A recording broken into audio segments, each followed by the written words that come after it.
आधा रमज़ान ख़त्म हो गया, 15वां रोज़ा। अल्लाह अकबर, पता ही ना चला। और मैं कब्र वालों से कोई अगर पूछे तो ये बताएं कि आपको क्या चाहिए, फरमाया वो लम्हे लौटा दें जिन लम्हों में रमज़ान आए, वो लम्हे लौटा दें जिन लम्हों में कुरान आए। तख्त क्या था?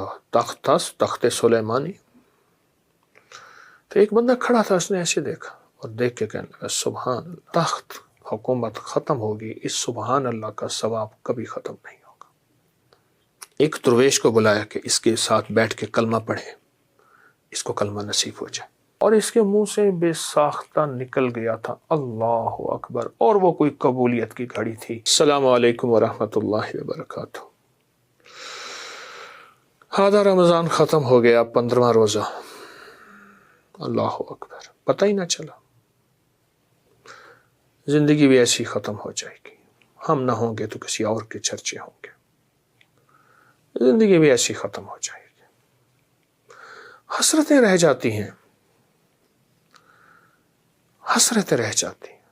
और मैं कब्र वालों से कोई अगर पूछे तो ये बताएं कि आपको क्या चाहिए, फरमाया वो लम्हे लौटा दें जिन लम्हों में रमज़ान आए, वो लम्हे लौटा दें जिन लम्हों में कुरान आए, कुरान के कोई हर्फ आए, वो लम्हे लौटा दें जिन लम्हों में मैं एक दफ़ा सिर्फ सुभान अल्लाह कह दूँ।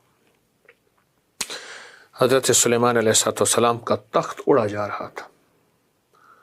वो तख्त क्या था? तख्त था तख्त सुलेमानी। तो एक बंदा खड़ा था, उसने ऐसे देखा और देख के कहने लगा सुभान अल्लाह, वाह मौला तेरी कुदरत है। सुलेमान अलैहिस्सलाम ने सुना और फरमाया तख्त नीचे उतार। तख्त नीचे उतरा। हवाओं को हुकूमत थी, हवाओं पे हुकूमत थी, फ़ज़ाओं पे हुकूमत थी, जिन्नात परिंद चरिंद कायनात पे हुकूमत थी। नीचे उतरा तो उस बंदे को बुलाया, डर गया बेचारा, कोई गलती हुई।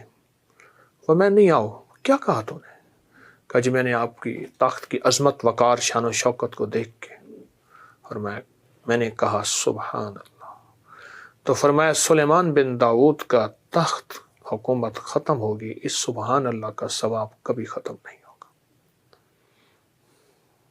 इस सुभान अल्लाह का सवाब कभी ख़त्म नहीं होगा। एक बुजुर्ग थे, वो जा रहे थे तो उन्होंने देखा कि एक दरवेश कब्र में खड़े नमाज पढ़ रहे हैं और फिर कुरान पढ़ते हैं, फिर नमाज पढ़ते हैं, फिर कुरान पढ़ते हैं। तो उन्होंने जब मंजर देखा ना, ये अल्लाह ने उन पे कब्र की हालात खोले। अल्लाह जिसकी आंखों के पर्दे हटा दे, लोग जिन्नात को भी देखते हैं, अल्लाह पर्दे हटा दे तो अल्लाह फरिश्तों को भी दिखा देता है।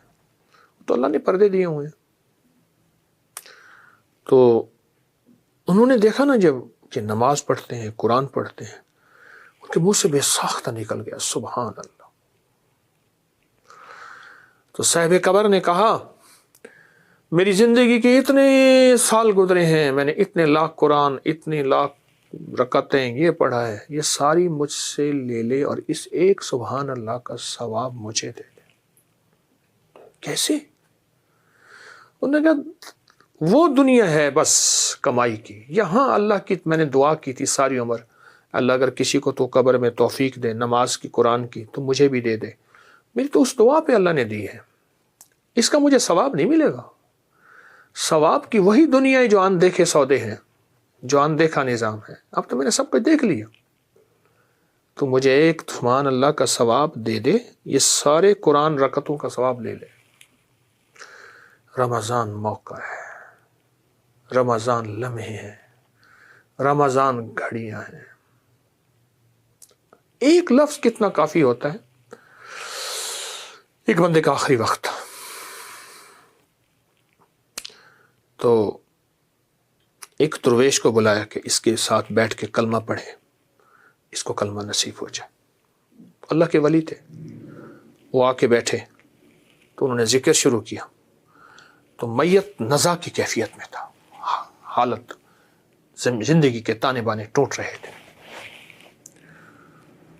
तो वो बुजुर्ग बैठे और वो बुजुर्ग बैठ के जो है वो तस्बीहात करते रहे, जिक्र करते रहे, आमाल करते रहे, तस्बीहात जिक्र आमाल करते रहे। उन्हें ऊँग आ गई, ऊँग आई ना, तो देखा ایک دم دیوار پھٹی اور فرشتے آئے، ان کے ہاتھ میں غرز آگ، خوفناک فرشتے، ان کے منہ سے آگ نکل رہی۔ پریشان ہو گئے کہ جہنمی فرشتے ہیں اور کسی جہنمی کی روح لینے آئے ہیں، اور لگتا ہے یہ جہنمی ہے، جنتی نہیں۔ لیکن اسی تھوڑی ہی دیر میں ایک دیوار پھٹی، ایک اور فرشتے آئے، ان کے ہاتھوں میں گلدستے، خوشبوئیں، حسن و جمال، ایسی روح، روحانیت، نور، نورانیت۔ انہوں نے ایسے اشارہ کیا اور جہنمی فرشتے ایک طرف ہو گئے۔ تو ان میں سے ایک فرشتہ آگے بڑھا اس کی روح نکالنے کے لیے، تو پہلے اس نے اس کا منہ سونگا اور ایسے اشارہ کیا کہ کچھ نہیں ہے، پھر پیٹ سونگا اور ایسے اشارہ کیا کچھ نہیں ہے، پھر پاؤں سونگے اور ایسے اشارے کیا کچھ نہیں ہے۔ بس وہ مایوس ہو کے فرشتے واپس جانے ہی لگے تو ایک اگلے فرشتے نے کہا چلو سو اگلا چانس لے لیتے ہیں، یہ میری طرف سے الفاظ ہیں، اگلا کوئی فائنل چانس لے لیتے ہیں۔ اس نے منہ چوسا نا، منہ سونگا، تو منہ سونگتے ہی اچانک اس کے منہ سے نکلا اللہ اکبر۔ تو دوسرے فرشتے پوچھنے کیا ہوا؟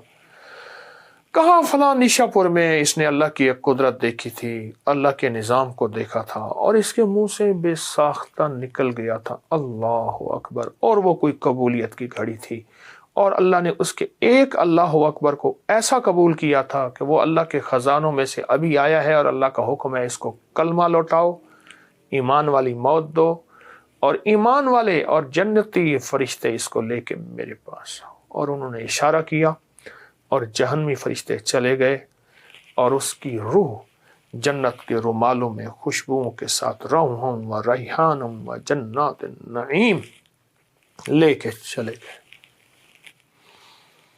جس قبولیت کی گھڑی کو وہ بندہ پا گیا، تو جس رمضان کا پل پل قبولیت کا ہو، لمحہ لمحہ قبولیت کا، سوچے تو صحیح۔ اور پھر قبولیت بھی ایسی کہ اللہ پاک جل شانہ نے فرشتوں کو فارغ کر کے کہا، اور فرشتوں تم فارغ ہو جاؤ، سارا کچھ چھوڑ دو۔ قبولیت کی مہریں لگوانے کے لیے اللہ نے فرشتوں کو کہا ان کی دعاؤں پہ آمین کہا۔ اب سوچیں کیسا رمضان ہے، جس رمضان کے پل پل کو ہم نے غفلت سے نہیں، پل پل پہ محنت، پل پل پہ جان مارنی ہے، اور پل پل پہ توجہ کرنی ہے، اور پل پل میں ہمیں ایسی زندگی کا نظام جس میں انشاءاللہ تعالی ہم نے قبولیت کے لمحوں کو کیش کرنا ہے۔ وہ تو اس کو اچانک مل گیا، ہمیں تو اللہ نے بتا کے دیا کہ رمضان کے ہر پل میں قبولیت ہے، فرشتے آمین کہہ رہے ہیں، عبادات، تسبیحات، ذکر، اعمال کرتے چلے جاؤ، اور انشاءاللہ قبول ہیں۔ رمضان بھی قبول، فرشتوں کی دعائیں بھی قبول، روزے دار کی دعائیں بھی قبول، روزے دار کی آمین بھی قبول، اس کی آمین کے اوپر آمین کہنے والے کی آمین بھی قبول۔ تو انشاءاللہ ہم نے رمضان کے یہ 15 روزے اور باقی روزے بھی ایسے ہی گزارنے۔ کوئی لمحہ ایسا ہو، کوئی گھڑی ایسی ہو کہ ہمارے لمحے غفلت سے نہیں، انشاءاللہ قبولیت سے گزریں گے، محبوبیت سے گزریں گے، اور اللہ کے خزانوں سے لینے اور لوٹنے میں گزریں گے۔ رمضان لوٹ کا مہینہ ہے، روحانیت اور نورانیت کی لوٹ کا مہینہ ہے۔ جزاک